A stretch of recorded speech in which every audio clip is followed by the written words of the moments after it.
Well, how's everybody doing tonight? It's good to see you. There's Steve right there on the camera. So wave hi to the people, Steve, back there.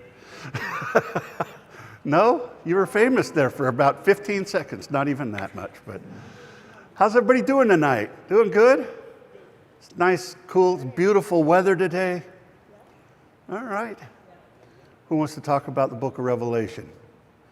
I had a friend, I have a friend, what's up, Kenny? All right, so my buddy over in Vancouver watches. At least I'll bug him now, because if he doesn't watch, then I'll know. But he watches from over there, and he has questions. We grew up in church together, so we're taught the same things in Bible school and stuff like that by people that I don't think had studied it a whole lot. They just know what they were taught. And so it's kind of fun. He texts me questions or things that I didn't answer, or tells me that my shirt's on backwards or whatever, or that I need to fix the camera. No, he's a good, but he asked a question last week, and so here's my short answer to it, Kenny. And by the way, I don't know firsthand about these things, but he asked about 616. So have you ever heard this part, that there's an alternate theory? I was going to bring a bunch of slides, but I'm just going to tell you the answer. So the number, it says if you can calculate the number of the beast, his number is 666, often mispronounced as 666. It's not three numbers, it's one number. And so you got to add the whole thing. And the closest guess that we have is that it's some kind of a gematria. So that's a Jewish kind of thing where they would calculate the numerology of different words. Like I mentioned, and brought Judy here. She felt bad because I kept talking about her on Wednesday nights. And so now she's here, but she's got this little necklace that has a chai, which is just two letters in Hebrew, which means life. And chai adds up to 18 because they, like Roman numerals, they use letters as their numbers. And so that's easy. So one of the most popular theories, and I would not stake my life on it, I just don't know of a better theory, is that the gematria was based on how you spell it in Greek, but then you spell it with the Hebrew letters, and Neron Kaiser adds up to 666. So that's a Greek form of the name Nero. There's another one, in some manuscripts, it says 616. So now this is curious. So which one was the original? Well, here's the order of it. Here's where I usually show you slides, but Tertullian's, Irenaeus of Lyon, which is up in southern France now, was a master, brilliant historian, and he talked about it. He's the one that says, don't worry about it. He's the one that says, listen, here's my three best theories of words that seem to add up to 666, and one of them was just Latinos, which means Romans. But in any case, he was pretty sure it had something to do with the Roman Empire. So we got that far.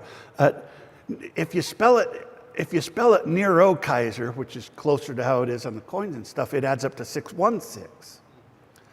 And so that's curious for a couple of reasons, because not only do they both work to spell out Nero, so even though there's two different versions of it, it seems like they were both of the mind that it was supposed to be Nero. Does that make sense? Because otherwise it wouldn't. And in fact, 616 is kind of closer to home. But Irenaeus says it's wrong. He's from 180 AD. He says it's wrong. That was a copying error. But it's in the oldest scrap of the book of Revelation we have. It says 616. Doesn't mean it's right. It's still from the 4th century. So it's 100 years after Irenaeus said that was wrong. And then we have the majority of them say 666. So it doesn't really matter.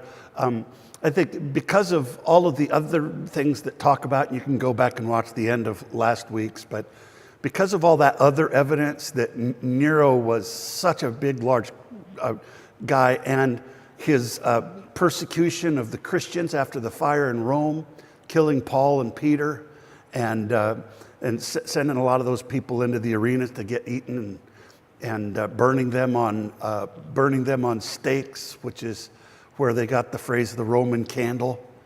That was Christians under Rome. So it makes sense to me that, and Nero was the guy that sent Vespasian and Titus to go destroy Jerusalem.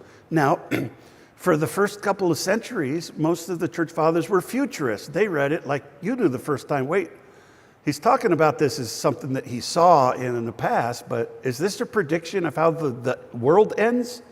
Or the fall of the Roman Empire? Because it's the fall of the Roman Empire, then the Antichrist has to be in the future, and Nero's in the past. But if you let go of that idea for a minute and grab a hold of how apocalypses talk, apocalypse, past, present, future doesn't really matter. An apocalypse is like a commemoration of a traumatic event, like a Holocaust memorial. It's to commemorate it. It's not to make it look pretty, it's to remind people of how horrible it was. It's the monument at the World Trade Center where we went just a little while ago with all of the names that are remembered there. It's the Alamo.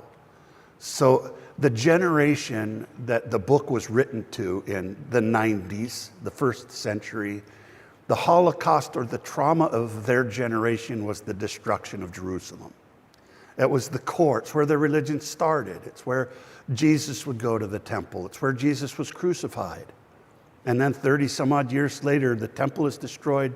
The high priest is gone. There's no more connection to the land of Judah and Jerusalem. And so all of that identity as Jews kind of had to take on a new form. And so the book of Revelation is an apocalypse, is a commemoration of that traumatic event and kind of a framing of where are we now? Who are we now? We're the early church. What are we now? What's our identity? Where do we go now that the head has been cut off of our religion? Where do we go now? The revelation of Jesus, in Greek as in English, you can take it two ways. You can say this is the revelation given by Jesus, or this is the revealing of Jesus. I tend to take it the second way.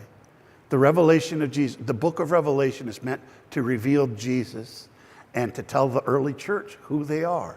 And so tonight I want to read from a passage that's got some happy spots, and I'm just going to warn you up ahead, it ends really dark. I'm going to have you turn to Revelation 14. Revelation 14. So here's my basic definition. I ought to do this just for somebody that's new every time, although I think everybody here is a repeat offender. That's the wrong word. What a repeat customer. How's that? That's better. Apocalypse is a prophetic work of symbolic art, giving spiritual meaning and encouragement to a traumatized generation. And so all of those things, every word in that is wrapped up in an apocalypse. And there was more than just one, but the apocalyptic literature in general started about 300 BC, and it trickled off probably the 2nd century AD. There's not a ton of apocalyptic literature before that and not a lot after that. There is some kind of in the Bible, but here are the 5 main apocalypses. You could make an argument that there's other ones, but the first one happened under the Assyrians.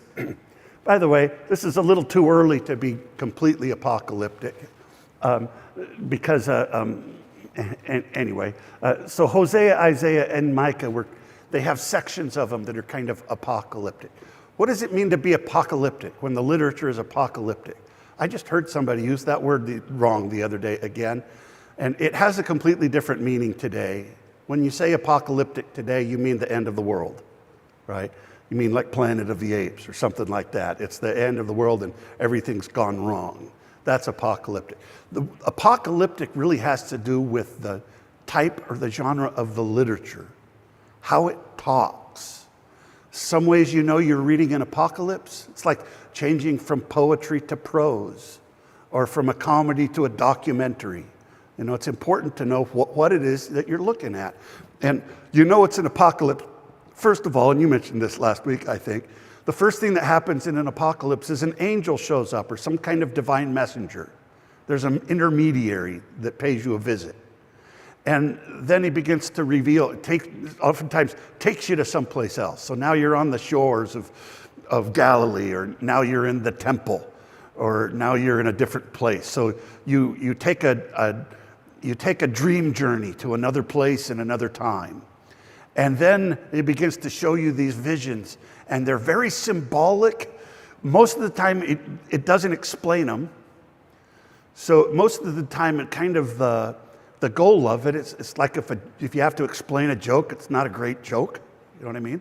If you have to explain if you explain an apocalypse, it's not apocalyptic anymore because an apocalypse is kind of a riddle. You with me? So sometimes it'll give you a clue, but sometimes the writer takes great pride in the fact that you can't figure out what he's talking about.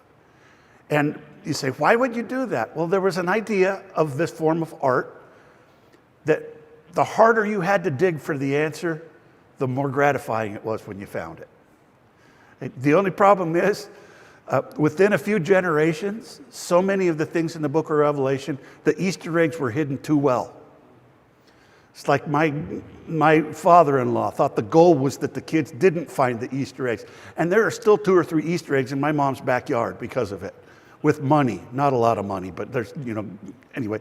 He thought it was to hide it. So some of the things in the book of Revelation, we can really go, aha, and we get satisfied. Some of them we have to admit it's still a little mysterious. Okay, let me get back. My ADD is going to get a hold of me again. So the second one, the first one was when the northern kingdom of Israel was destroyed. Very traumatic. And everybody moved into Jerusalem. The second one was when the Babylonians, who had conquered the Assyrians, they came in and they destroyed the second temple.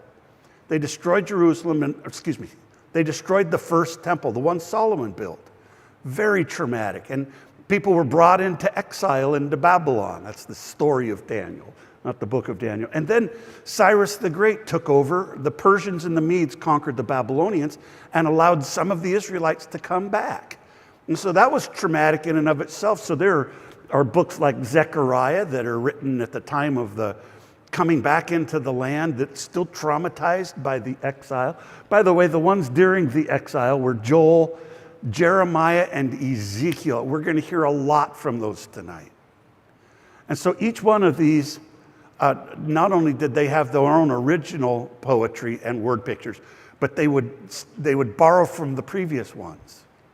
Kind of like I'm talking about this song that kept getting written on Sunday morning.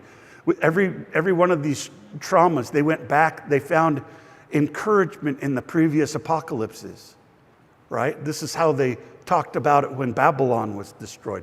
And then they would reuse it and reapply it in their generation. And so then the last one was in the Old Testament is the book of Daniel. And this is about 165 when the Seleucid Greeks had taken over, and a guy named Antiochus Epiphanes, the original prototype of the Antichrist, which the second coming of him would have been Nero. But Antiochus desecrated the temple, put an altar to Zeus in the Holy of Holies, sacrificed pigs on the altar, tried to stamp out Judaism. The book of Daniel, I did a series on that a couple of years ago. The book of Daniel is written in response to that war. But the context of it, if you've read Daniel and his friends are in Babylon, right? So that's what an apocalypse can do. It time travels. So it's a story about Daniel and his friends and how they survived Babylon to encourage the generation that was surviving the Seleucids.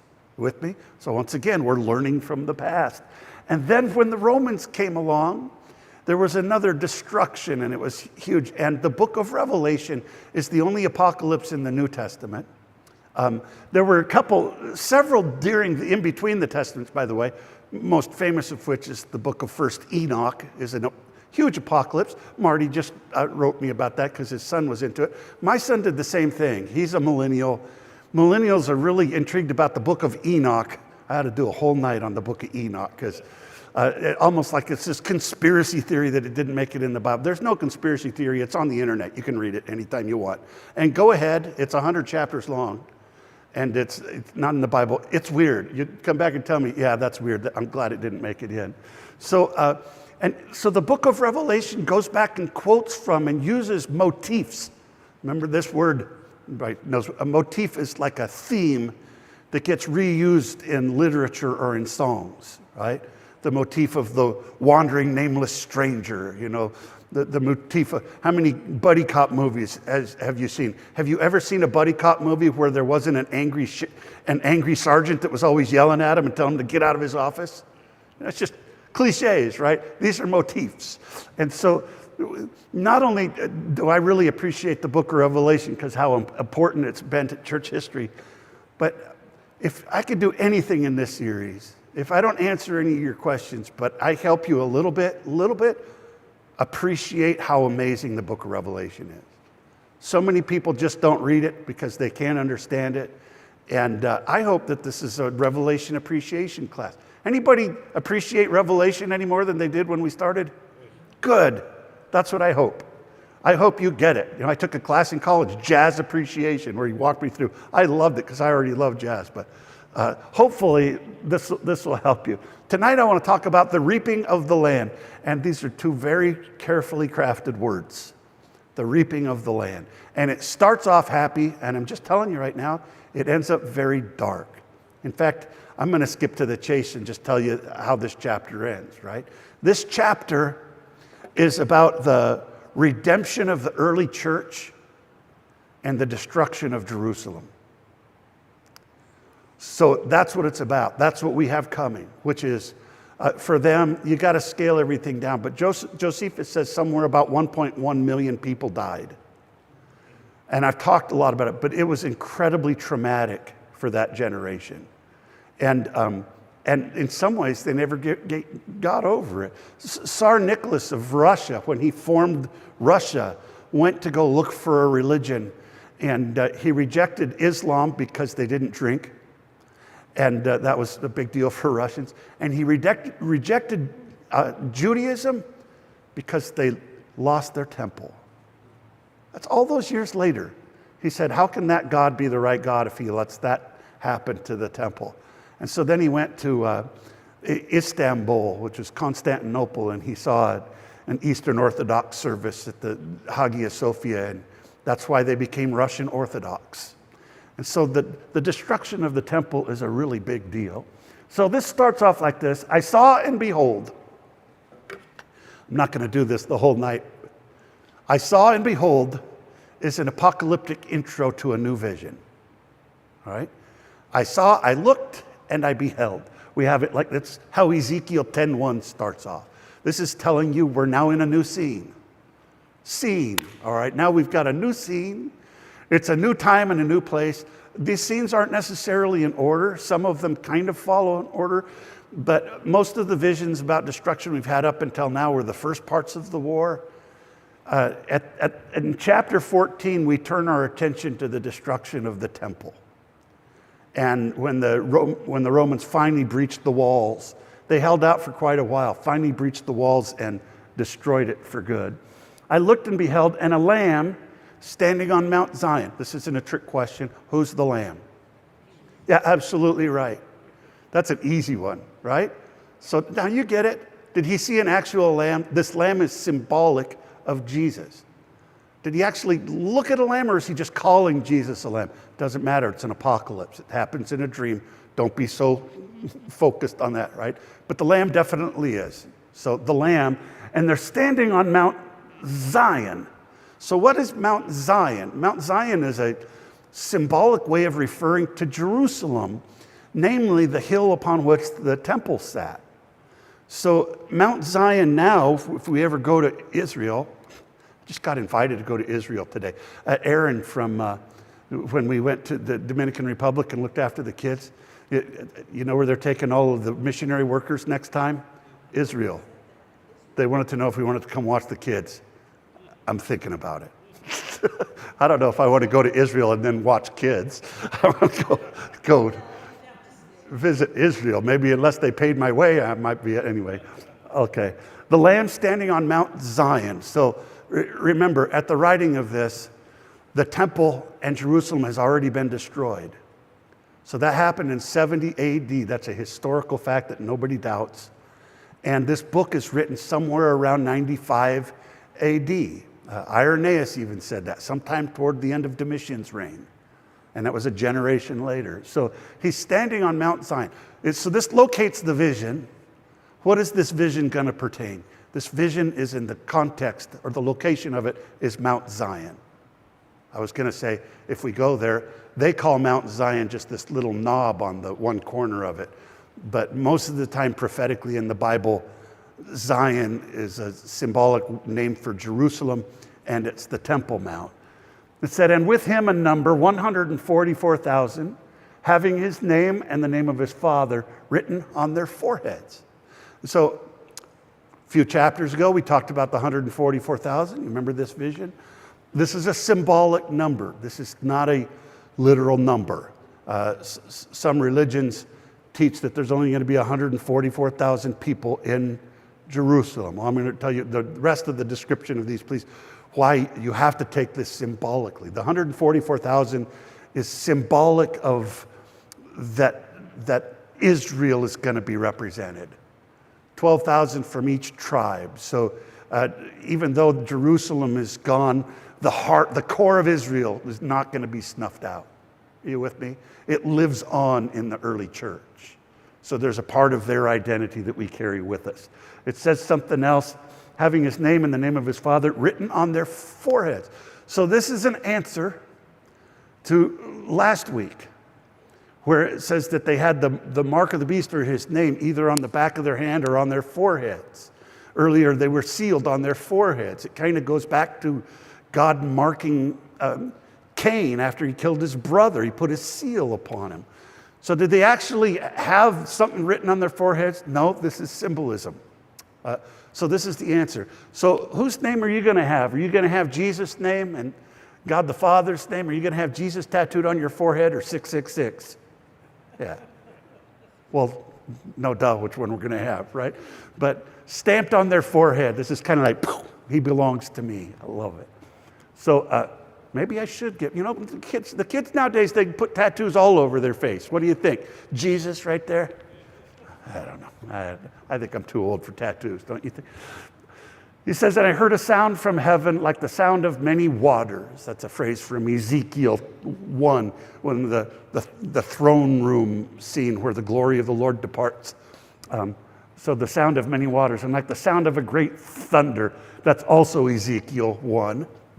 And Exodus 19, when God comes down on Mount Sinai. So this is kind of just, what is this telling us? Something big is about ready to happen. Right? God is showing up in judgment.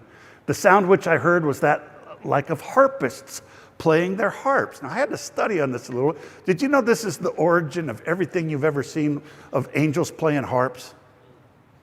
Or in the cartoons, when you died and you'd float up on a cloud and you're playing a harp? Comes from this verse right here. So where does this verse come from? Who plays harps? It's kind of reminding us of the priests in the temple. So all this is about the temple. And so the 144,000 now are kind of joining in with the whole chorus, and they're playing harps. They're celebrating the victory that they had.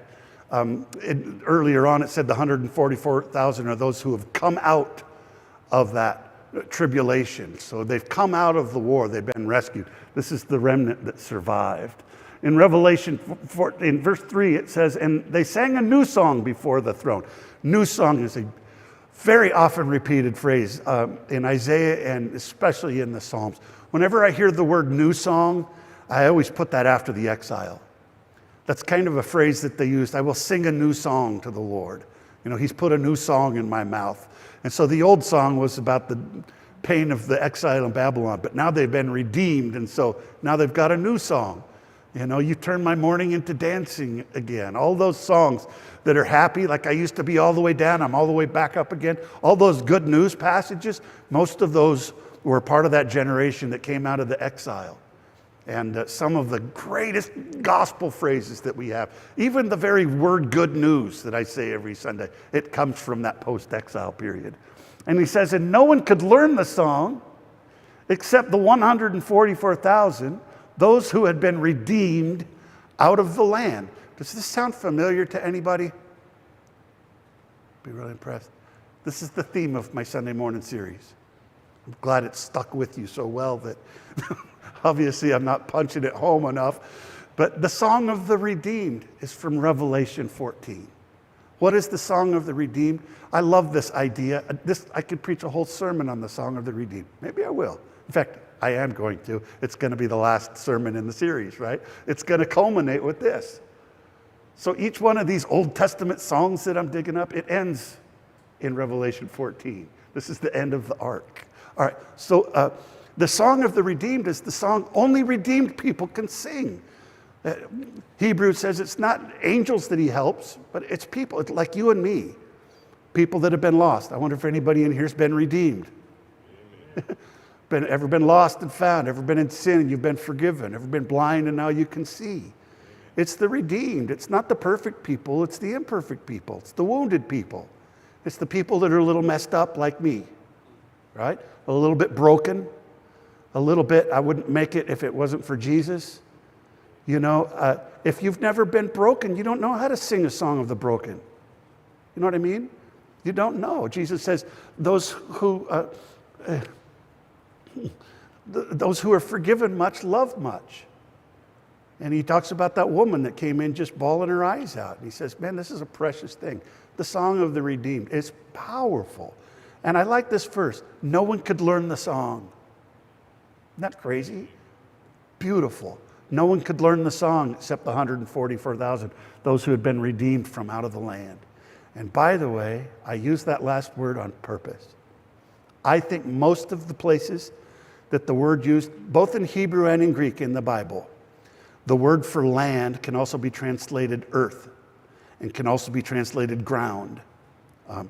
Prophetically, in its prophetic usage, I usually translate it earth when it's contrasting to the heavens. And so worship God who creates the heavens and the earth. I tend to use earth because earth, this goes all the way back to Mesopotamian mythology. There were gods, Enki and Ea, the gods of heaven and earth. And so in the beginning, God created the heavens and the earth, Genesis 1:1. So those are prophetic realms of God. But when it's talking about Israel, as opposed to other places, I use the word land because it's talking about the promised land. The prophetic value of the word is not contrasting to earth, it's talking about the land promised to Israel, the land which they lost when the Romans destroyed it. Are you with me? Now, it's written to people living now up in Asia Minor, which is up in Turkey. They don't live in the land anymore. They lost the land, just like the exiles lost it in Babylon. They lost the land. And so this is a lament to some extent. This is a dirge. This is a commemoration of the day when they lost the land. Everybody with me? And by the way, it makes a huge difference. So why is it most English translations translate it earth? Because many of the translators of our modern English Bibles had some kind of a futurist theory about the end times. So they did not associate these prophecies with the destruction of the land of Israel. They associate it with the destruction of the world at the end of the world. Does that make sense? So this happens a lot. Their theology ended up impacting their translation. So I just go back to the original and sing joyfully to the Lord, you righteous. I'm sorry, this is from Psalm 33. Which is one of those post-exile psalms. Sing joyfully to the Lord, you righteous. It is fitting for the upright to praise him. Those are two old Hebrew words for, you could use it, they're synonymous for people that are believers. Are you upright? Come on. Aren't you a believer? Are you a follower of Jesus? Then you are the righteous. You are the righteous. You are the upright. Don't worry about it. Say, I'm not a perfect person. Yeah, I know. These are big picture Hebrew words. These are synonyms for the people that follow God and stay true to him. Praise the Lord with the harp. There it is. Make music to him on a 10-string lyre. Sing to him a what? A new song. Play skillfully and shout for joy. And so there's language. It's not only in this psalm. There's several psalms in several places in the prophetic books, mostly from after the exile. In fact, that's one of my Easter eggs when I'm deciding the layers. That's one of my telltale signs that I'm in a post-exile passage, is that phrase, new song. And then he says, and these are those who were not defiled with women, for they are virgins. Now I got a mouthful to say about this. Sorry, ladies. Listen how disgusted the writer of the book of Romans is. Anybody. So what does this say? Remember what I said about the 144,000? Stop taking it as a literal description. That is that they're symbolically representing Israel. And I just want to say this, and it took me a long time to get here, and I'll explain my long math, but what he's talking about has nothing to do with sex or relations between men and women. He says these were not defiled with women. So that's word. Does a woman defile you? I said, well, it's not. I believe that marital relations were created by God and that they're a blessing. Anybody agree with me about that? Good. All right, I'm in the right place. I do not think that it's inherently evil or that relations with a woman or with a man, that it's inherently sinful. I don't believe that. But there have been some over the years that have taken this verse to mean that. There's more than a little bit of the seed of priests not getting married and being celibate and being men. There's more than just a little bit. This may be one of the crowning verses to prove that this is the proof of your holiness and your righteousness. And the problem is it completely misses the symbolism of that phrase. All right. Tell you what the symbolism is. He's not talking about sexual relations. He's talking about the type of idolatry. He's talking about the adultery of idolatry. And so to refrain, to not defile yourself, is to abstain from idolatry, which is, there's a bit of a polemic in this, right? These are those that didn't defile themselves with living. He's using it symbolically to talk about their idolatry. They're selling out to the Roman system, to the emperor cult, to the pagan idols. Remember the mark of the beast, to their money. So this is a polemic against that generation. And he's going to paint, remember in Psalms, he says there's the righteous and the upright. In the apocalyptic generation, so all throughout the book of Enoch, this is a major theme. It's not so much in the Old Testament, believe it or not. The whole theme that God is going to come and separate the wicked from the righteous.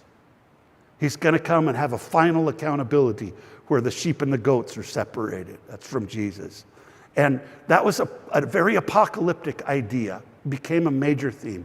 So that's in here. He's beginning to paint this picture. There's going to be two kinds of people in this trauma.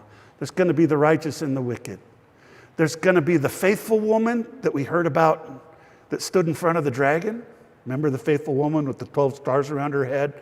And then God delivers her into the wilderness. The early church is the faithful woman. And then in a couple of chapters, there's going to come an adulterous woman. She's the other bookend of her. The adulterous woman is the people of Israel that sold out to Rome and to paganism. That's the adulterous woman. So why is it adultery? Well, this is a very, very prophetic theme. One of the first to use it is Hosea. In fact, Hosea, practically his whole book can be defined by take unto yourself a wife of adultery. And he probably pushes the metaphor too far. But the adulterous wife or the adulterous woman, it was Israel. And so why is she adulterous? Because God was her husband and Israel was the bride. And so Hosea is basically saying, let me tell you what it feels. Hosea, how would you feel if your wife was an adulteress? Not an adulteress, but a prostitute. How would you feel if your wife was a prostitute and she ran around with every guy? And I heard this insult in a movie a couple of weeks ago, and I said, that's from Ezekiel. Because Ezekiel gets even nastier, and he says, Israel, you're even worse than a prostitute, because a prostitute at least gets paid. Oh, and it's just like, And by the way, these verses do not play well in modern society. It's not very politically correct. There are whole sections in books, sections of the library of modern feminist theologians that hate these passages because it just completely denigrates and what happens to the adulteress or the prostitute is she gets stripped bare and cut to pieces. And it really, honestly, some of the old church fathers and some of the old rabbis considered cutting a couple of chapters out of Ezekiel because it just takes the metaphor too far. It really does get kind of gross. And I don't have an excuse for it other than just say it was an ancient book written by men to men, and it made more sense. If it was written to a mixed audience, maybe they would have used both adulterous men and women. But the adulterous woman is a metaphor. So the faithful woman is the church. The adulterous woman is the Israelites that were unfaithful to God, right? Some people skip ahead and they say, no, the unfaithful woman is Babylon, Babylon's Rome. And that's what most scholars think. That's not what I think. So I'm going to make the case. But why is Rome an adulterous woman? Israel was the adulterous woman because through their accepting of their culture and the worship of Roman gods and stuff like that, they committed adultery with Rome. So Rome is the beast last week, and now there's a new woman. All right, I'm getting ahead of myself. Did I just muck the waters too much? Maybe if I keep going, you'll see what I'm saying. But there's an idea of this. Those who are not defiled with women. These are those who follow the Lamb wherever he goes. So, okay. Symbolic. Who's the Lamb? He's Jesus. Who follows Jesus everywhere he goes? Right. That's us. That's you and me, men and women. Okay. We are not virginal men. By the way, virginal men excludes anybody that's married too.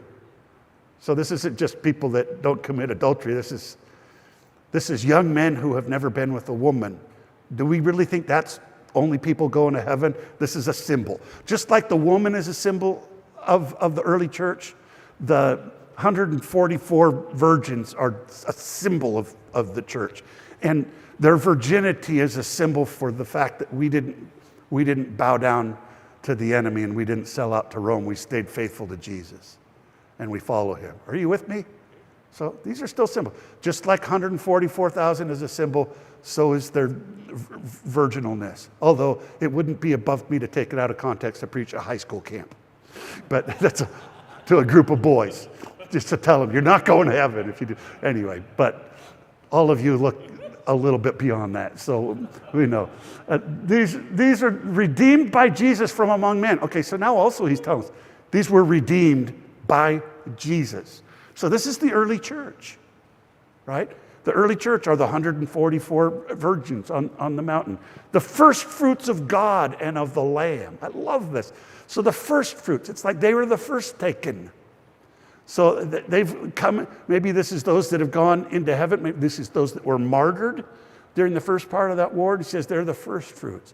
Paul calls Jesus the first fruits of the resurrection. So the Feast of First Fruits was when they would bring the beginning of the barley crop and wave it before the Lord in dedicating it that the rest of the harvest would come in. So he calls them the first fruits. So that is, by the way, that's an agricultural term. Are you with me? They're the first fruits. And in their mouth was no lie, for they are blameless. And there's a little bit more to that phrase, there was no lie. It's not like they never told a fib. It's more like they didn't have a false testimony of Jesus. They weren't liars about it. They had the truth in their mouth. They were a people of the truth, not a people of the lie. You with me? They had the true gospel in their mouth. And they are blameless. You say, well, who is blameless? This is an Old Testament term. God said to Abraham, Abraham, walk before me and be blameless. He said about Job, he said, have you considered my servant Job? He's blameless and upright. So just like upright, blameless is a beautiful word because I grew up hearing the word perfect.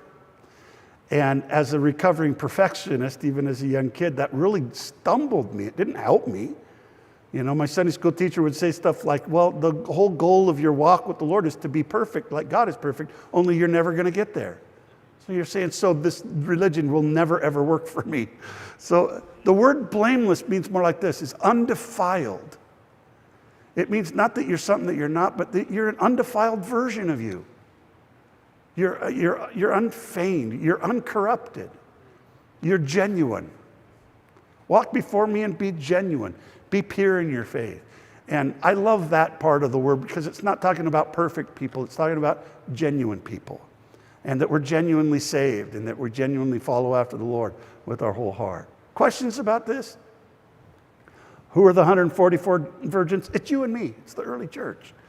It says in 1 Corinthians, some people are still so accustomed to idols that when they eat sacrificial food, they think of it as having been sacrificed to a god. And since their conscience is weak, it is defiled. That's the same word. And so you notice what has happened to that sacrifice? It is defiled by what? Idolatry.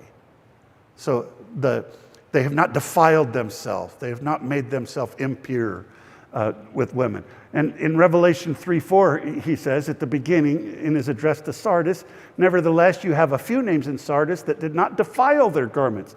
They will walk with me in white, for they are worthy. Those are the only 3 places that word is used in the Bible. And so we understand how it's used in the book. They did not defile themselves with women. It's not talking about relationship with women. It's a metaphor for the fact that they didn't give in to the idolatry that the rest of their generation did. That because they allowed emperor worship to go on, they allowed Roman coinage, and it was all that. This is a polemic by those that survived the destruction of Jerusalem of why did God let it happen. So in each one of those words, there's kind of a polemic. This is why it happened, because that was the generation that did give in. He says, oh man, I already read this part. He says, and then I saw an angel flying in mid-heaven. So now we've got a second vision. And then I saw, it's the beginning of a new vision that's happening. An angel flying in mid-heaven. So there was the highest heaven, the lowest, the middle one. There were 3 heavens. The sky that you see, there's the night sky, and then there's the abode of God. And so this one is flying in the middle one. And he said to those who, having the eternal good news to proclaim, and to those who dwell on the earth, most of the places I changed it, I left it, it should be those who dwell in the land. To every nation, tribe, language, and people. So that fits with earth a little bit. But there was more than one tribe and more than one nation in the land. There were Moab, it's talking about all the people groups that were around there. Fear the Lord and give him glory, for the hour of his judgment has come. Worship him who made the heaven and the earth, the sea and the springs of water. And so this angel is calling all of the people of the land. He says, worship the Lord and him only. Don't be like those other ones that defiled themselves, that gave into the idolatry. Worship the Lord and only him. And just in case you think the good news here, I don't know if it should be capitalized or not, but the story is starting to get a little dark right here. Doesn't sound like it, but if you read it as something good is about ready to happen, the good thing that's about ready to happen is the wicked are going to be destroyed. And so this is it sounds like a happy phrase, but it's, I told you tonight the chapter is going to start happy and turn dark, didn't I? So it's going to turn dark right about now. These words are more foreboding than they might sound. And so we compare it to Nahum 1:15. The book of Nahum is a big long poem about the fall of Nineveh, which happened in about 605. Oh man, I forget. 6 something. The actual fall of Nineveh, which is the capital of the Babylonians. So it's after the Babylonian exile, and Nahum writes a whole poem about its fall. And he says, look, there on the mountains, the feet of those who bring good news, who proclaim peace. No more will the wicked invade you. They will be completely what? Destroyed. And so this is good news, but it's kind of sad. If you're like me, I tend to kind of empathize with people on both sides of a war, even though I'm on one side. I think some of those people were just there. But this is going to talk about not something that's future, but this is a lament. Just like Nahum, Nahum's name means to sigh. Nahum, to be sad, to be sorry, to grieve. And he's writing a lament about the fall of the Babylonians. The book of Lamentations is a lament about the fall of Jerusalem. And so in this part of the book of Revelation, it's a lament about the second destruction of Jerusalem. And so he goes on to say, and another second angel followed, saying, Babylon the Great has fallen, which has made all the nations to drink of the wine of the wrath of her adultery. And so who is Babylon the Great? Don't answer. Because if I was to sit here and a bunch of Bible college professors or Bible college students, if I was to say, who is Babylon the Great? 95% of them will tell you Babylon. Maybe 99. I haven't taken a study. If I was to ask 5 of my pastor friends, but in my humble opinion, and it's just an opinion, I think it's wrong. I think it's Babylon because the first several generations and then many of the generations of the 19th and 20th century were futurists. So they were reading with a lens on. And that lens is that the book of Revelation is predicting the future, something in the future. And so in 95 AD, the only place what is the mighty city that's going to fall? Well, it must be talking about Rome, because it's talking about the future destruction of Rome. But then it never happened. Rome never got destroyed until after it was Christian. So none of that theory ever came about. And so in 325 AD or so, Constantine made Christianity official in the Roman Empire. So now it can't be. So some people thought, well, that's how Rome will fall. It became Christian. And then the book of Revelation is fulfilled. And then the Goths and the Visigoths destroyed Rome in 400 AD. So then that theory went out the window. So it couldn't be any of those. So anyway, the futurism. So Augustine wrote City of God, in which he said, maybe the book of Revelation is, maybe the 1,000 years isn't a little, and maybe the kingdom coming is a spiritual kingdom. And that was the prevailing theory of the church until the Reformation. And during the Reformation, it became the Roman Catholic Church. So there's all these end times theories, but it's only Rome if you think of it as a future prediction. If it is an apocalypse that's writing about a trauma that took place in that generation, then Babylon the Great can only be one thing. It can only be Jerusalem. And when we get to, there's whole 2 chapters about Babylon the Great, and there's several phrases in there that you say, I don't know, can't believe I never saw it before. But Babylon the Great is the great prostitute, right? Rome wasn't the prostitute. Rome was the beast which the prostitute went to, right? The prostitute sold out. The prostitute in Isaiah and Hosea and Jeremiah and Ezekiel is always Israel. And so Babylon the Great. I'm not going to talk much more about Babylon. Am I? I can't remember. Because we're going to have a whole chapter about Babylon the Great. It'll go into detail of it. And that made her to drink the wine. This is a very prophetic phrase. That's the cup of judgment. Drink the wine of the wrath of her adultery. And in my WEB Bible, they changed it to sexual immorality. And it's because they don't understand the prophetic nature of that word. So the Greek word is porneia, which, yes, if I was talking about when Paul says this is the will of God that you abstain from porneia, you can say fornication or adultery. It means it's where we get the word pornography, by the way. Porneia means sexual sin of every kind, okay?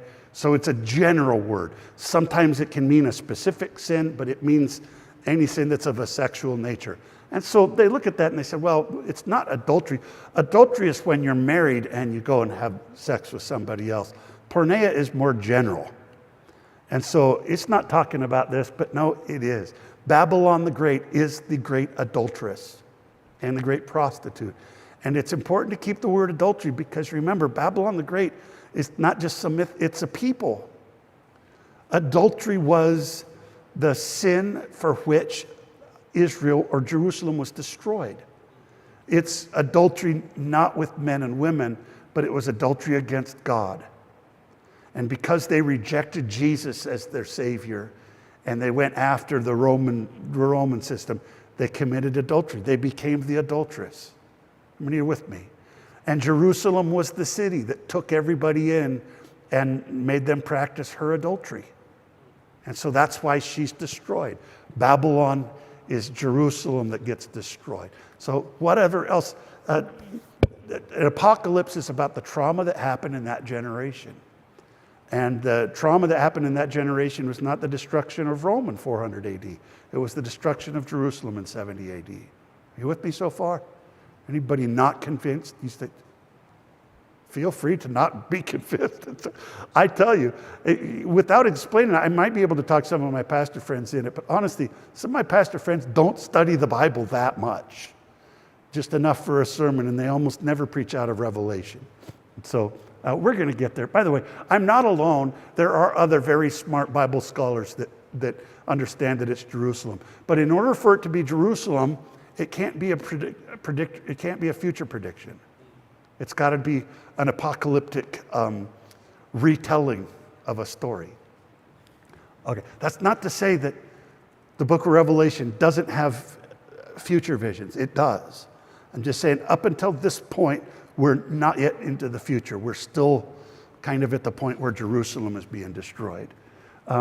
So here's how Jeremiah used Babylon. All of these are from after the Babylonian exile.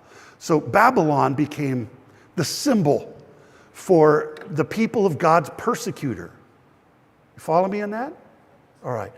So the people of God were the Israelites, right? And so Babylon was the big, huge, is a symbol for the oppressor.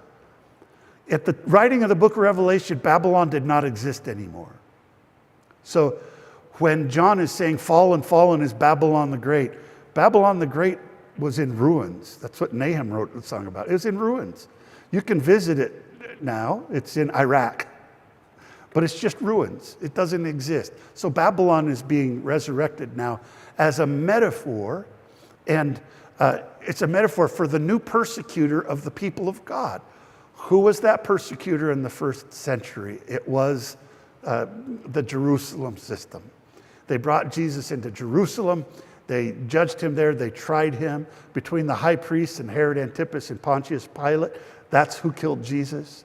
And so that is the great harlot, is Jerusalem. Jeremiah says, Babylon has been given a cup of Yahweh's hand, who made all the earth drunken. The nations have drunk her wine. Therefore the nations are mad. Babylon is suddenly fallen and destroyed. Wail over her. There's another song. Oh, Isaiah has a very similar. But fallen, fallen is Babylon the Great. That's out of Isaiah 51. And so this is now a lament over. So now it's hard. If you think that if Jerusalem is the victim, then Rome has to be Babylon, right? But in this case, this chapter is not talking about Jerusalem as a victim. It's talking about Jerusalem getting what she deserved because of what she did to the prophets and to Jesus. Remember what Jesus said? He was out over Jerusalem and he said, "Oh, Jerusalem, Jerusalem, you who stone the prophets and kill those who are sent to you." Are you with me? The thought behind that phrase is behind this chapter, this lament. Fallen, fallen is Babylon the Great. Yes, Marty. Thinking about Ezekiel 22. Yep. You know, who will judge the city of bloodshed? Correct. Yeah. Many of those, the references to the adulteress and the reference to Babylon are in this place. They're transferred to what happened to Jerusalem. Yeah, exactly, Marty. It's very true. Many of the harshest criticism from the prophets of the Old Testament, they also criticized other nations, but their harshest criticism was always for their own people. All right. Another angel, a third, followed them, saying with a great voice, "If anyone worships the beast and his image and receives a mark on his forehead or on his hand," in other words, defiles himself with a woman, metaphorically. All right. He's actually talking about, well, this is kind of a metaphor too, but selling out to the Roman system. Don't sell out. He will also drink the wine of the wrath of God, which is prepared unmixed in the cup of his anger.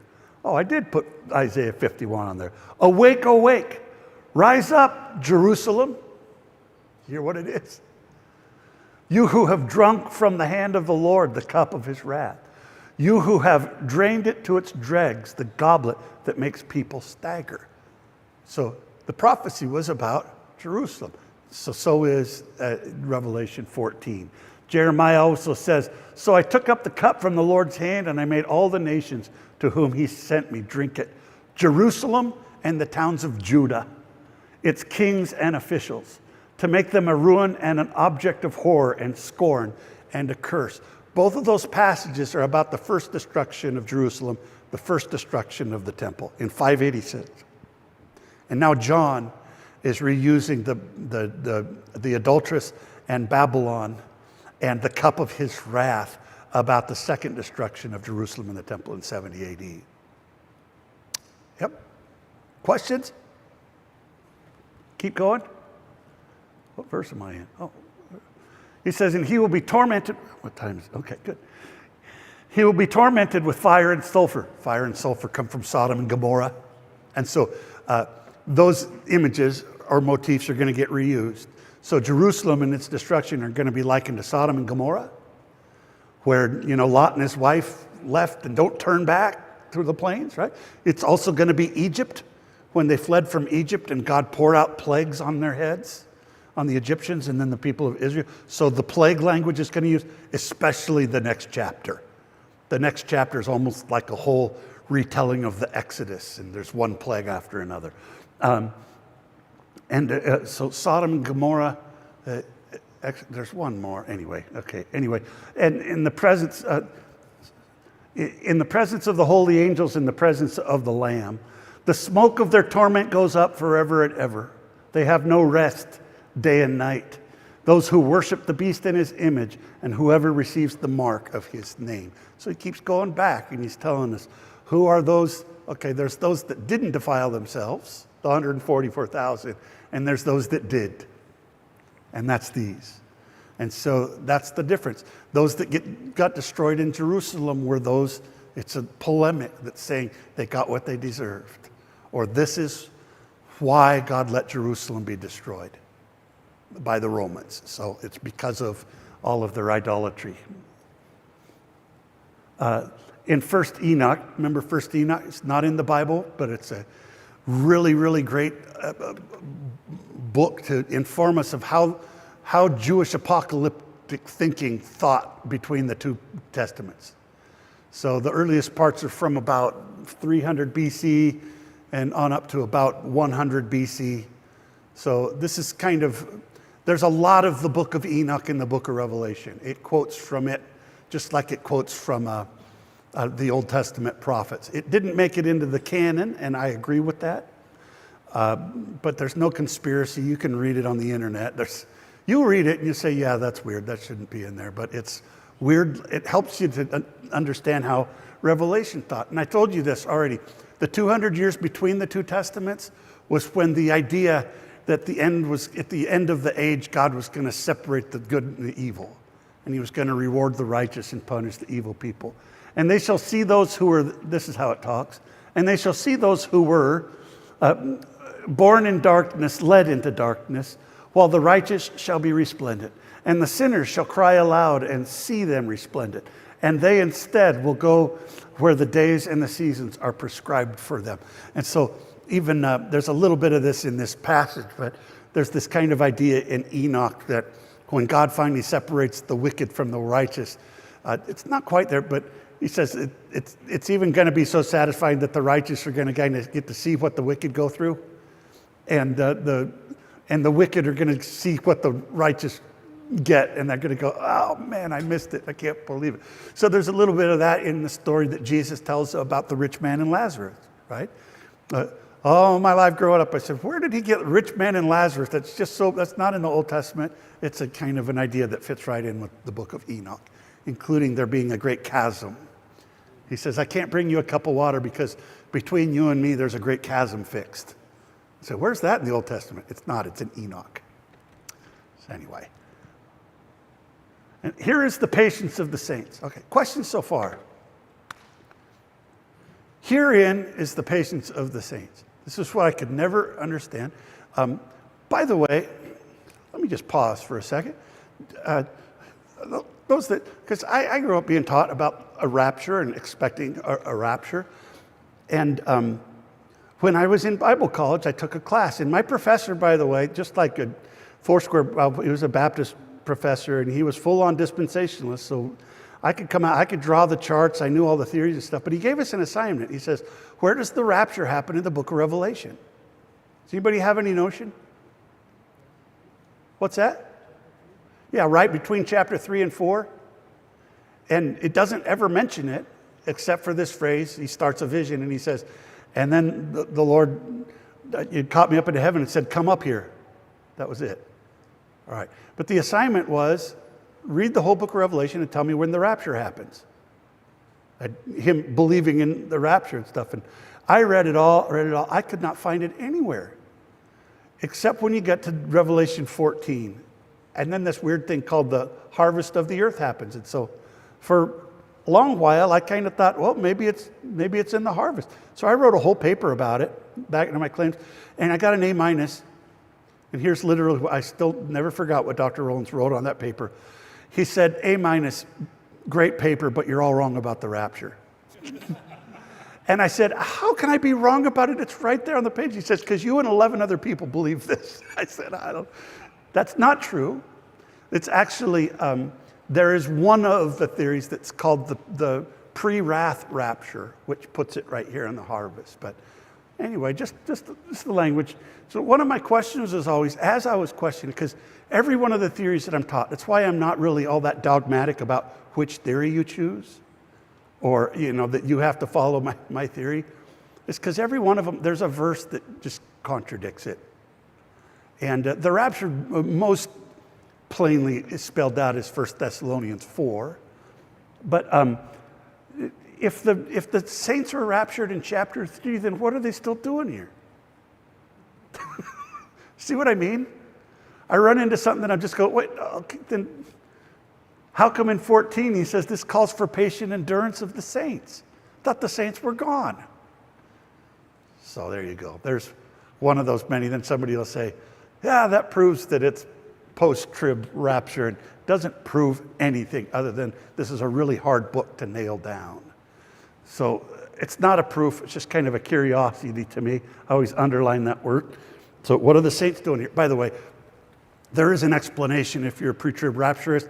You say, these are the people that got saved after the rapture. So I said, if you can wait for another bus, then why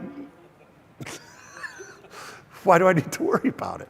Oh man, I really bother Molly when I start talking like this. I said, it can't be, there's 2 buses or it doesn't make sense to me. Okay, anyway.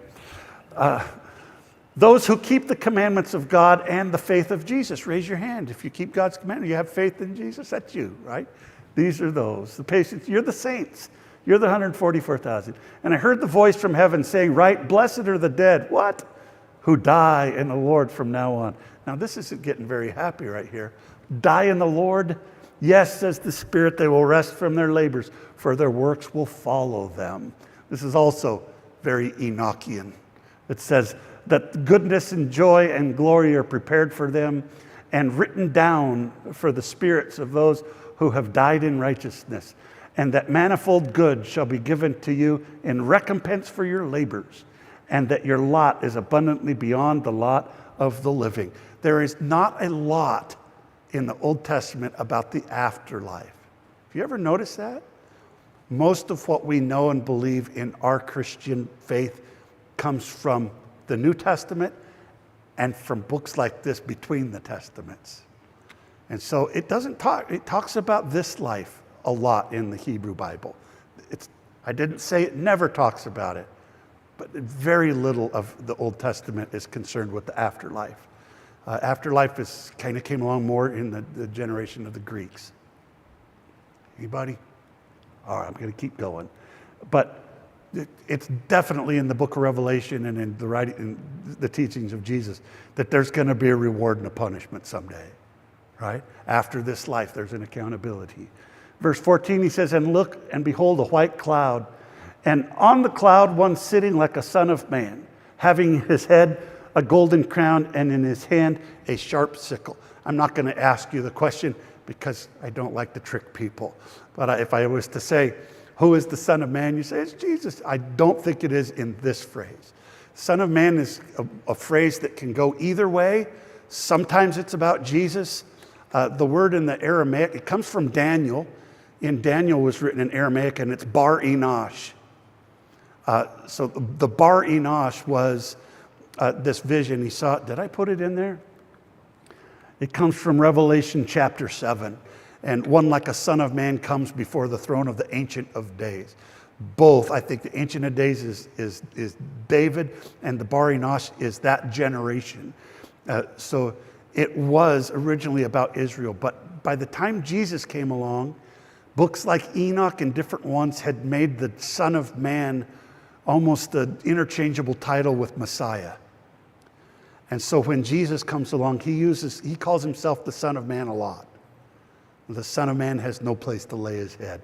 And so sometimes in the Bible, Son of Man should be capitalized because it's a title of the Messiah. And sometimes Son of Man just means one who looks human. So, and it's your guess is as good as mine of which one is which, just which one fits the context better. So I think this is an angel, this particular Son of Man, because of what it says in the next verse. Oh, sorry, what does he do? And one like a son of man having on his head a golden crown and on his hand a sharp sickle. What's he going to do with that? The harvest. Okay. So I used the word at the top, Malcolm. What did I call it? The reaping. Because harvest for me sounds happy. Harvest for me reminds me of a harvest party, right? Where I'm dressed up like the Jolly Green Giant. When Jesus says the harvest is plentiful, but the workers are few. He's talking about people coming to know the Lord. That's a happy thing. All right. In the book of Revelation, the harvest is scary. That sickle is not a smile. Who else in mythology carries a sickle? Right. This is the Grim Reaper. Doesn't sound like it. Thought it was the Son of Man sitting on a white cloud. He's getting ready to have a harvest party. No. This is the angel of death coming. And he's going to deliver the final judgment on Jerusalem. So I got to tell you, this next part gets pretty dark. Don't worry. He's not coming for you. Well, eventually, we're all going to go be with Jesus, right? But this is not going to happen to you. This is an apocalypse speaking in spiritual terms about the destruction of Jerusalem.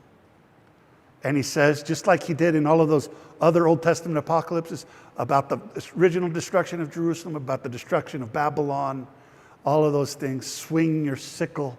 And he says, and another angel, so this is why I think that first Son of Man is an angel, because now it says, now another angel. Okay? So Son of Man, sometimes it's Jesus, but sometimes it's an angel. Another angel came out from the temple, crying with a loud voice to him who sat on the throne, send forth your sickle and reap. And by the way, would an angel give commands to Jesus? No, so it's another angel, right? Send forth your sickle and reap, for the hour to reap has come, for the reaping of the land is ripe. And so, say harvest of the earth. Sounds like this is like a global wiping out everybody on the planet, starting over. The reaping of the land is the purging of the land of Israel. And that's what is being portrayed as the destruction of Jerusalem and the temple was God's way of wiping the land clean from its idolatry. This is very important. The Essenes, who hid the Dead Sea Scrolls, there's a lot of their writings that have to do with how corrupt the temple was and the priesthood. It considered that's why they lived up in the hills and didn't go down to worship in Jerusalem, because they considered that whole system to be corrupt. Well, the writer of the book of Revelation is of that same conviction. He also believes that old temple system had become corrupt. And so Joel 3, it says, swing a sickle for the harvest is ripe. This is about the destruction eventually anyway. Come trample the grapes, for the winepress is full, the vats overflow. So why is the metaphor of grapes getting trampled? Why is that a good word picture for death and destruction? Because grape juice, it resembles blood. And so I said this is going to get kind of dark at the end. That's in the song, trampling out the vintage where the grapes of wrath are stored. Remember? All right. It's talking about this. And the vats overflow. So great is their wickedness. Judah will be inhabited forever, and Jerusalem through all generations. Shall I leave her innocent blood avenged? No, I will not. And so in this passage, Joel is using the winepress metaphor against Babylon. He's saying, after you destroy Jerusalem, I'm going to avenge, and you're going to be destroyed someday. Will I leave her unavenged? No, I will not. And so why is this all good news, even though it's so dark? Because John is writing to the early church. And he's saying, all the destruction that the Jerusalem system did on the early, all of its persecution, it got its judgment. God came and avenged you. Jeremiah 51 says, daughter Babylon is like a threshing floor at the time it is trampled. To the time to harvest her will soon come. May the violence done to our flesh be on Babylonians, say the inhabitants of Zion. May our blood be on those who live in Babylonia, says Jerusalem. And so the perspective from this verse also is Jerusalem and Babylon's going into the winepress. In the book of Revelation, God's people is not Jerusalem, it's the early church. And Babylon is the Jerusalem system. And I gotta be very careful because in some points in church history, this polemic has been taken to be the Christians versus the Jews. And it became an excuse for anti-Semitism, and it was very popular in Germany and stuff like that. What I'm talking about is not judgment on Jews. Are you with me? They were all Jews. Some of them were Jews for Jesus, and some were Jews against Jesus. But this was polemic against those that had rejected the Lord. Question about that? Very important for me to say this. This is not about anti-Semitism, but some of this later got used like that. So the problem is, you have to read the book of Revelation where the early church is small and doesn't have power, and the early church is being oppressed. Once it changed and Christianity became the religion of the empire, the book of Revelation almost doesn't work in that context. It's meant to be written to the oppressed minority. Are you with me? So that's why I think it's hard in American culture sometimes to recognize that, because we have the power. So to some extent, you can say, oh, I'm persecuted. They didn't let me read my Bible at work or something like that. I say, yeah, that's kind of persecution, but it's not like losing your life. He says, and he who sat on the cloud thrust his sickle on the earth, and the earth was reaped. And another angel came from the temple, which is in heaven, and he also had a sharp sickle. Another angel came out from the altar, he who has power over fire. And he called with a great voice to him who had the sharp sickle, saying, send forth your sharp sickle, and gather the clusters of the vine of the land. For the land's grapes are fully ripe. In other words, in the prophetic language, that the time for the judgment upon Jerusalem had come. And that's why Jerusalem got destroyed in 70 AD. Because it was God's full time to finally allow her to be paid back for killing off the prophets and even killing him. Yeah, told you it's kind of dark. And the last part is this. And the angel thrust his sickle onto the land and gathered the vintage of the land and threw it into the great winepress of the wrath of God. Doesn't it make a lot of difference when you say land instead of earth?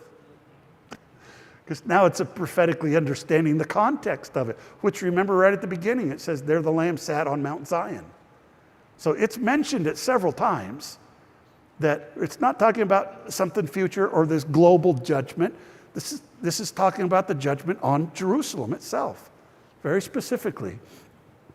And he gathered the vintage, and then the winepress was trodden outside of the city.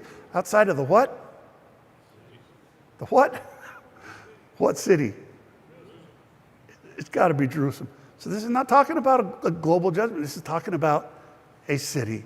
And it says, and the blood came out from the winepress, even to the bridles of the horses, as far as 1,600 stadia. That's a lot. That's like 200 miles.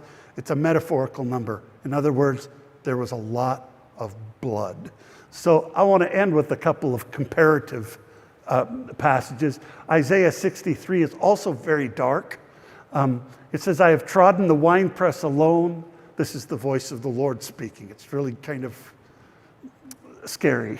From the nations, no one was with me. I trampled them in my anger and trod them down in my wrath. Their blood splattered my garments, and I stained all my clothing.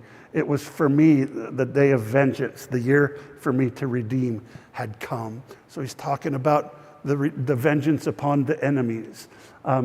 Josephus says this. And this is, Josephus, remember, was the Jewish general that ended up being saved by the Romans and being a servant to first Vespasian and then Titus during the destruction of Jerusalem. He said, "Yet was the misery itself more terrible than this disorder. For one would have thought that the hill itself on which the temple stood was seething hot, as full as fire on every part of it, that the blood was larger in quantity than the fire, and those that were slain more in number than those that slew them. For the ground did nowhere appear to be visible for the dead bodies that lay on it." That sounds pretty terrible to me. Or as John says, and then the angels came out of the temple with their sickles and just went. So he's telling us a picture of what spiritually is taking place. That this wasn't just that the destruction of Jerusalem in a way was the tragedy that launched the early church. And now the early church follow the Lamb everywhere we go, right? And those that rejected him got their judgment. So the idea is, which one do you want to be? Whose side are you going to be on? Are you going to follow after the Lamb? Are you going to defile yourself with idolatry? Are you going to chase after the ways of the world? Or are you going to stay true to him? Of course we're going to stay true. But this passage, it seems like it's a little bit happy, and then it kind of gets a little bit dark. I want to end with a couple of quotes from Jesus, which also, by the way, I grew up putting them in the context of a rapture. I think I misread them. And so Jesus is talking in a couple of places. There are a few passages of Jesus which are apocalyptic. The Gospels in whole are not apocalyptic like the book of Revelation, but there are sections of Jesus' teaching where he teaches apocalyptically. And just like in an apocalypse, it's hard to tell if he's using a word picture or a metaphor. Paul too. And, so this is the parable of the wheat and the tares. You know this parable? A gardener sowed wheat, and an enemy came and sowed weeds, tares among it. And the friend came to him and he says, "Why don't you pull up the weeds?" And he goes, "I can't."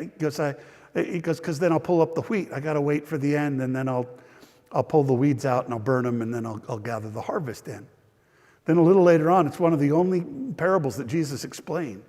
He goes, "Oh, this is easy." He goes, "This is at the end of the age," by the way. We always think of the end of time. He says, the end of the age, at the end of that generation. He says, "The Son of Man will send out his angels." See, now he uses Son of Man as a proper title. He says he will send out his angels, and they will weed out of his kingdom everything that causes sin and all who do evil. So who gets removed? The good people or the bad people? What's that? The adultery. It says the weeds. You pull out everything that causes evil and all who do evil. Because that's who God sends out the angels to do. And so they will throw them into the blazing furnace where there will be weeping and gnashing of teeth. That's going to be the lake of fire in the book of Revelation. And then the righteous will shine like the sun in the kingdom of their Father. Whoever has an ear, let them hear. And I just translate, that means I'm going to heaven. Notice, he didn't mention heaven. He said they will shine afterwards after the weeds are removed. And so the churches continue on. I always got that wrong. I said, wait a second. Who gets plucked? This is the good people or in that judgment. Are you with me? All right, there's another one that I always read and didn't realize until I, just a little while ago, that I'd been reading it backwards. He says, "As was in the days of Noah, it will be at the coming of the Son of Man. For in the days before the flood, people were eating and drinking, marrying and giving marriage, up until the day Noah entered the ark. And they knew nothing about what would happen until the flood came and took them all away." Who does the flood take away? The sinners. Wasn't it the people outside the ark that got killed by the flood? That was the point. By the way, the flood is also going to be mentioned in the book of Revelation. Because the point of it was it's telling the story about how that generation got wiped out and the church became like Noah in his ark. It was the new survivors. But I missed this one because this next phrase, I would have told you, if you were to ask me 2 years ago, I would have said, that's about the rapture. People get plucked. And he says, "And this will how it will be at the coming of the Son of Man. The 2 men will be left in a field, one will be taken and the other left. 2 women will be grinding in the handmill, one will be taken and the other left." And I said this a few weeks ago. I think you asked you asked me this, didn't you? I forget. Which one is taken? I always read this. This is the rapture. One just gets disappeared, and then the other one gets left. But in this passage, if you read it the way Jesus said, if it's like Noah's flood, you want to be the one left. Isn't that crazy? Which throws the whole Left Behind series completely upside down, doesn't it? You want to be the one left, because the one taken is the weed. He's the evil one. It's just curiosity. Sometimes passages that we always thought one way. It's amazing when you have been taught the Bible with a filter on, that there's stuff that's staring you right there. So what's it? My end theory is to leave you with this. My end times theory gets more and more simple the older I get. For me, these passages are very encouraging about just not selling out, not giving up, worshiping the Lord and Him only following after Jesus, staying pure. Don't let myself be defiled by the world system, by all the sin and the stuff the world's got to be. I want to stay faithful to the very end. And here's this apocalyptic poem about the destruction of Jerusalem to encourage me along those lines. But my end times theories are very simple. You live, you die, and you go to be with Jesus. Amen. You live, you die, and you go to heaven. It's what's happened to every single person I've ever done a funeral for. And some of them believed in the rapture and some of them didn't. But at the end of the rapture, by the way, where would he end up? Heaven. So eventually I'm going to go there. Would you pray with me before we go? I had to pray. My friend Jesus De Paz called yesterday, and his wife, he just passed on. She's had cancer for quite a while. It's been getting really bad. We were just down in Honduras together, and I was one of the first ones he called in the morning, and we just cried and prayed together. But I'm so grateful for Sister Lupe. They were married 50 years, and but it's wonderful to just even get to console somebody, because I just told him how sorry I was, and we talked a lot, laughed a lot about all the memories that we've had over the years. And I had to tell you, but we know where she is. We know where she is. Isn't that the greatest thing? And that we know we're going to be together. So all of the stuff I don't understand about Revelation, I'm just glad we get to go be with Jesus forever. Would you pray with me? Father God, I thank you for my friends. I thank you, Lord, for your word. Lord, even the parts that are a puzzle to figure out, Lord, it just makes it more fun to try to figure out what the prophet was saying at that time. And Lord, my heart breaks. I don't take it lightly when I think of this passage talking about all those people that lost their life. Lord, my heart just breaks for them. And Lord, but I'm thankful that in the midst of it all, that the church survived, that your disciples survived, and we are survivors. We can get through anything with God on our side. We just give you the praise for it. In Jesus' name, amen, amen. Well, I don't know if I gave you anything to talk about, but you're free to hang out and discuss or talk. And does anybody have any questions? We can stop live streaming if you want. Just one. Charles.